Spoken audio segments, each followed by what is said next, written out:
চা শ্রমিকদের প্রতি ফের আন্তরিকতার নজির সৃষ্টি করল রাজ্য সরকার। মুখ্যমন্ত্রী চা শ্রমিক কল্যাণ প্রকল্পের মাধ্যমে সিদ্ধান্ত গ্রহণ করা হয়েছিল যে রাজ্যে ৭,২৩০ জন চা শ্রমিকদের 2 থেকে 3 গন্ডা খাস ভূমি অ্যালটমেন্ট প্রদান করা হবে। পূর্ব নির্ধারিত সিদ্ধান্ত অনুযায়ী আজ ঊনকোটি জেলার চণ্ডীপুর বিধানসভার অন্তর্গত মনুভেলি ও রাংরুং চা বাগানে মুখ্যমন্ত্রী চা শ্রমিক কল্যাণ প্রকল্পের অধীনে 109 জন বাগান শ্রমিক পরিবারের হাতে জমির পাট্টার কাগজ তুলে দেওয়া হয়। মনুভেলিতে 63 ও রাংরুং চা বাগান এলাকার 46 জন চা বাগান শ্রমিক পরিবারের মোট 109 পরিবারের হাতে এই জমির পাট্টা তুলে দেওয়া হয়।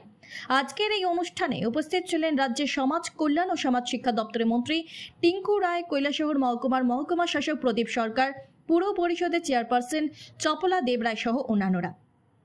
অনুষ্ঠানে বক্তব্য রাখতে গিয়ে সমাজ কল্যাণ ও সমাজ শিক্ষা দপ্তরের মন্ত্রী টিঙ্কু রায় বলেন, চায়ের উৎপাদন বৃদ্ধি করে রাজ্যের অর্থনীতিকে মজবুত করার লক্ষ্যে কাজ করছে ত্রিপুরা চা উন্নয়ন নিগম।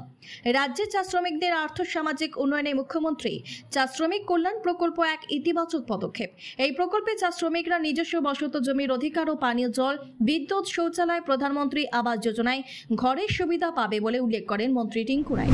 মানুষের যে নাগরিক অধিকার সেটাকে বলে যে আমাদের মৌলিক অধিকার কি অন্ন, বস্ত্র, শিক্ষা, স্বাস্থ্য আর আমার বাসস্থান, এটা আমার মৌলিক অধিকার। এই মৌলিক অধিকারের প্রথম যে শর্তটা জমি থাকবে, আমার বাড়ি থাকবে, ঘর থাকবে, অথচ আমরা পাই। এটা নিয়ে কোনোদিন কেউ ভাবেওনি, কেউ চিন্তাও করেনি। আমাদের এই সরকার আসার পর প্রধানমন্ত্রী নরেন্দ্র মোদীজির নেতৃত্বে যখন কেন্দ্রের সরকার হলো এবং রাজ্যের যখন সরকার হলো বিজেপির, তখন এটা ভাবনা শুরু হয়েছে যে আমরা চা শ্রমিক পরিবার যারা আছে তারাও আত্মসম্মানের সঙ্গে বাঁচবে, তাদেরও জমির পাট্টা থাকবে। প্রত্যেক মানুষ বলবে যে আমারও বাড়ি আছে।